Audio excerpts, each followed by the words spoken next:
رب صل وسلم دائما أبدا. السلام علیکم ورحمۃ اللہ وبرکاتہ. بسم اللہ الرحمن الرحیم. والحمد للہ رب العالمین والصلاة والسلام علی سید المرسلین وعلی آلہ وصحبہ اجمعین. اما بعد.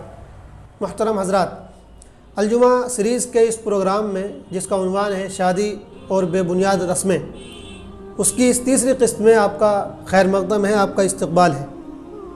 محترم حضرات، اس سے پہلے کی دو قسطوں میں ہم نے منگنی اور جہیز کی رسم کے بارے میں اظہار خیال کیا تھا. آج ہم بارات کے بارے میں کچھ باتیں عرض کرنا چاہتے ہیں. ہمارے سماج نے نکاح اور شادی کے موقع پر جو بہت سی رسمیں ایجاد کر لی ہیں، ان میں ایک رسم بارات بھی ہے، جبکہ ہم دیکھتے ہیں کہ شریعت میں اور اسلام میں بارات کا تصور بھی نہیں ہے. صحابہ اکرام کے دور میں بارات کا کوئی تصور نہیں تھا، بلکہ اسی وجہ سے علماء کہتے ہیں کہ عربی زبان میں بارات کے لیے کوئی لفظ ہی نہیں ہے. یہ صرف ہمارے یہاں کی ہندوستان کی جو ہے رسم ہے، جو مسلمانوں میں بھی آ گئی ہے، اور اس طرح آ گئی ہے کہ اب بارات کے بغیر نکاح کا جو ہے تصور بھی نہیں ہے. بلکہ لڑکے کی شادی سے پہلے اس کے دور دراز کے رشتہ دار، اس کے دوست احباب پہلے سے جو ہے انتظار کرتے ہیں کہ بھئی فلاں کا نکاح ہوگا تو ہم بارات میں جائیں گے. اس کو انجوائے کرتے ہیں، اور پھر پوری 150 200 300 لوگوں کی بھیڑ جو ہے لڑکے کے ساتھ لڑکی کے گھر جاتی ہے اور وہاں دھاوا بول دیتی ہے. کسی سے کچھ کہو تو لوگ کہتے ہیں کہ ہم انجوائے کر رہے ہیں اور دعوت کی وجہ سے ہم جا رہے ہیں. تو سوال یہ ہے کہ اگر لڑکے کے رشتہ داروں کو اس کے دوست اور احباب کو بھائی دعوت کھانی ہی ہے، دعوت لینی ہی ہے، تو لڑکے سے دعوت لیں. اس بیچاری لڑکی کے باپ کے گھر جا کے دعوت کیوں لے رہے ہیں؟ اس لڑکی کے باپ پر کیا ذمہ داری بنتی ہے کہ وہ لڑکے کے تمام دور دراز کے رشتہ داروں اور تعلق والوں کو کھانا کھلائے؟ اور پھر اگر عقل کے اعتبار سے بھی سوچا جائے تو لڑکی کے گھر دعوت بنتی نہیں ہے، اس لیے کہ دعوت تو خوشی کے موقع پر ہوتی ہے. دعوت تو خوشی کے موقع پر ہوتی ہے. لڑکا ایک دلہن کو رخصت کر کے اپنے گھر لے کر آتا ہے، لڑکے کے گھر میں ایک ممبر کا اضافہ ہوتا ہے تو لڑکی کو خوشی ہوتی ہے، اس لیے وہ دعوت کرتا ہے، جس کو ولیمہ کہا جاتا ہے. اسلام نے ولیمہ کا حکم دیا کہ ولیمہ کیا جائے. لیکن لڑکی کے گھر تو اس دن غم ہوتا ہے. لڑکی کے ماں باپ جس اپنی بیٹی کو 20-25 سال تک انہوں نے پالا پوسا ہوتا ہے، وہ آج اپنی بیٹی سے جدا ہو رہے ہوتے ہیں، اپنی بیٹی کو رخصت کر رہے ہوتے ہیں، تو وہ تو غم میں ہوتے ہیں، تکلیف میں ہوتے ہیں.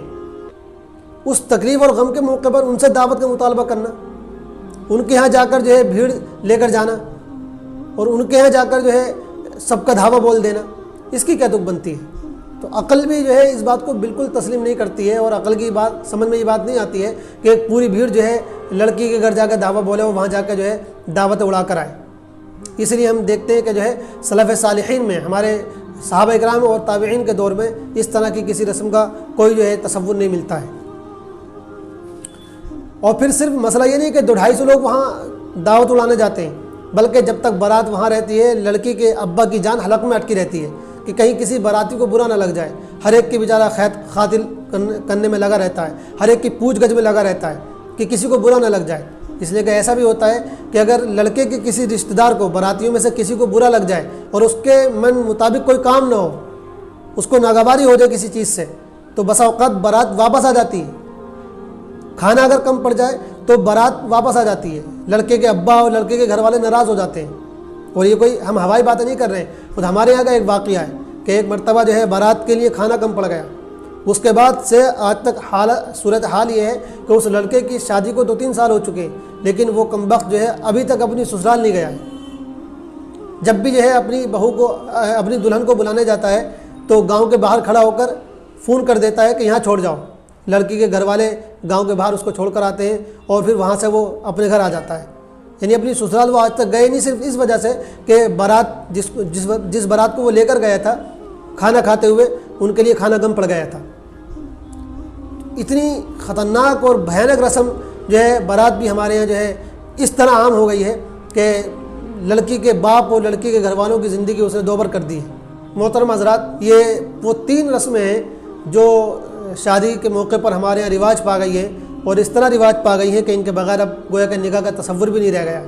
بڑی بھیانک رسمیں ہیں اور بڑی بری رسمیں ہیں جنہوں نے ہمارے پورے سماج کو ہلا کر رکھ دیا ہے اور ہماری امت کو ایک ایسی دلدل میں پھنسا دیا ہے جس سے نکلنے کی کوئی سبیل جو ہے نظر نہیں آتی ہے. اس لیے ہم سب کو کوشش کرنی چاہیے کہ ہم اپنے سماج سے ان رسموں کو ختم کریں اور اپنے سماج کو ان رسموں سے نجات دلائیں. سچی بات یہ ہے کہ جو لوگ بھی ان رسموں کو ختم کرنے میں کوشش کریں گے اور ان میں حصہ لیں گے وہ اللہ کے یہاں بڑے اجر کے مستحق ہوں گے.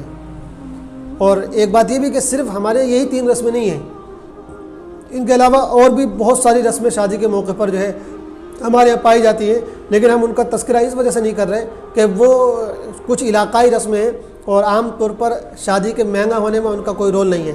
یہ 3 وہ رسمیں جن کا ہم نے تذکرہ کیا، جن کی وجہ سے شادی بے انتہا مہنگی ہو گئی ہے، اور شادی اتنی مہنگی ہو گئی ہے کہ لڑکی کا باپ جو ہے اپنی بیٹی کی شادی کرنے میں جو ہے بوڑھا ہو جاتا ہے، اور بیچارہ بہت پہلے سے پیسہ اکٹھا کرنا شروع کر دیتا ہے، اور اس کے بعد شادی ہوتی ہے تو اتنا قرض اس پہ ہو جاتا ہے کہ شادی کے کئی سالوں بعد تک جو ہے وہ قرضہ اتارنے میں لگا رہتا ہے۔ تو یہ 3 وہ رسمیں جنہوں نے شادی کو، نکاح کو انتہائی مشکل اور انتہائی مہنگا بنا دیا ہے۔ اس لیے ہمیں کوشش کرنی چاہیے کہ ہم اپنے سماج کو ان رسموں سے نجات دیں، اور ہم کم از کم یہ تو طے کریں کہ ہم اپنے بیٹے کی، اور اگر ہماری اب تک خود کی شادی نہیں ہوئی ہے تو ہم اپنی شادی جو ہے بغیر جہیز کے کریں گے، بغیر بارات کے کریں گے، اور منگنی کی ساری خرافاتوں سے اپنے نکاح کو پاک رکھیں گے۔ اور یاد رکھیے کہ جو نکاح آسانی کے ساتھ ہوتا ہے، جو نکاح سادہ انداز میں ہوتا ہے، اور جو نکاح شریعت کے مطابق ہوتا ہے، اس میں اللہ رب العزت بڑی برکتیں رکھتے ہیں، بڑی خوشیاں رکھتے ہیں۔ اور جو نکاح جھنجال کے ساتھ ہوتے ہیں اور جن نکاحوں میں ساری رسمیں نبھائی جاتی ہیں، عموماً جو ہے نکاح کے بعد ان کی زندگی میں جو ہے وہ برکت نہیں ہو پاتی ہے، اور بہت مرتبہ وہ حقیقی خوشی سے محروم رہ جاتے ہیں۔ اس لیے حضور پاک علیہ الصلوۃ والسلام نے ایک حدیث میں ارشاد فرمایا تھا کہ ان اعظم النکاح برکتاً ایسرہ مؤنۃ، کہ سب سے زیادہ برکت اس نکاح میں ہوتی ہے، سب سے زیادہ برکت اس نکاح میں ہوتی ہے جس نکاح میں خرچ سب سے کم ہوتا ہے۔ تو ہمیں کوشش کرنی چاہیے کہ ہم نکاح کو سادہ بنائیں، نکاح کو آسان بنائیں، اور اس مہم کو رواج دیں۔ سچی بات یہ ہے کہ جو شادیاں بغیر جہیز کے ہوتی ہیں اور جو بہت سادہ انداز میں ہوتی ہیں، اللہ تعالیٰ ان میں بڑی برکتیں رکھتا ہے، اور ایسی جوڑی جو ہے، ایسے میاں بیوی بڑے خوش رہتے ہیں جو آسانی کے ساتھ اور سادہ انداز میں شادی کر لیتے ہیں۔ جہیز کی اس رسم کو ختم کرنے کے لیے ایک بڑی ضروری بات یہ بھی ہے کہ ہم لڑکیوں کو وراثت میں حصہ دینا شروع کریں۔ اگر جو ہے لڑکیوں کو وراثت میں ان کا حق دیا جانے لگے، ان کا حصہ دیا جانے لگے، تو جہیز کی اس رسم میں خود بخود بہت کمی آ جائے گی۔ اس لیے کہ جب لڑکے کو یہ لگے گا کہ میری ہونے والی دلہن کو وراثت ملے گی تو شاید وہ جہیز کا مطالبہ نہ کرے گا۔ اس لیے لڑکی کے باپ کو بھی یہ چاہیے کہ وہ رشتے کے موقع پر یہ بتا دے کہ بھائی ہمارے یہاں جو ہے لڑکیوں کو جہیز نہیں دیا جاتا ہے، بلکہ لڑکیوں کو وراثت میں حصہ دیا جاتا ہے۔ تو جہیز کی رسم کو ختم کرنے کے لیے بھی ضروری ہے کہ ہم لڑکیوں کا جو ہے وراثت میں جو ان کا حق ہے وہ ان کو دیا کریں۔ اللہ تعالیٰ ہم سب کو عمل کی توفیق عطا فرمائے۔